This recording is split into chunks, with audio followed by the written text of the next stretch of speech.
my presence will go with you, and I'll give you rest. In other words, he tells Moses, I'm going to do everything you asked. And then he said to him, Moses said, if your presence doesn't go with us, then don't bring us up from here.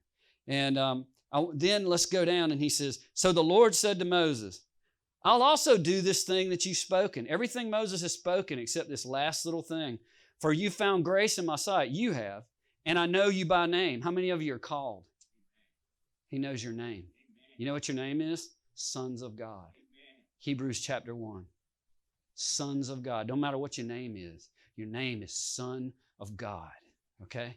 Jesus' name was Son of God. That's the name. That is the name. Okay? So just as a side note. But you found grace in my sight. I know you by name. And he says, Moses says, please show me your glory. He says, I'll make all my goodness pass before you, and I'll proclaim the name of the Lord before you. I'll be great. Now, whoa, this is the part. Remember what Moses asked him up at the top. Consider this nation as your people.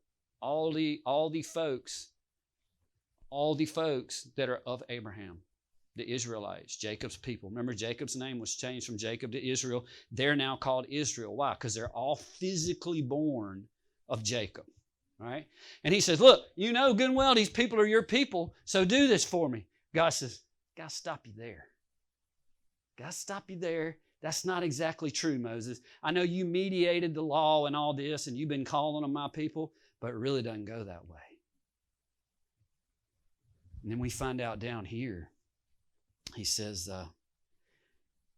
in part B of verse 19 in Exodus 33, he says, I'll do all these things you've asked, and I will be gracious to whom I'll be gracious.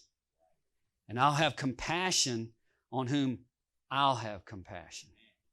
So Moses asked for the whole lump, everybody who was of Abraham. God said, no, we're not going to do it that way. I'm going to have mercy on whom I have mercy. I'm going to have compassion on whom I have compassion. I got to stop. Your sovereignty people, your reformed people, mistakenly take this verse to mean that God chooses some and not others. That's not what this means. That's the worst possible translation of what this means, just to be honest. All God is saying is, I'm not going to take the lump sum, because the truth is, when Christ comes, it won't be based on physical birth. Abram is asking him to take all the physical sons and daughters of Abraham and make them his children. He says, that's not how this works. Only the ones born of the Spirit, like Jacob, are truly Israel. And the ones that won't do that, even though they're physically of Abram, I'm not taking them.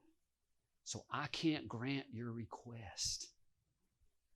I cannot grant your request. That's why Jesus says, ye must be born again. You can't keep the law. You can't be a son of Abram. That doesn't matter. You must be born of the Spirit of God through Jesus Christ. If you are, you're saved. You are being saved. You keep that testimony, and when Jesus returns, he'll be like, you mine. You are mine. If you don't, you will be lost. Even the Jews, they will be lost if they do not come through Jesus Christ.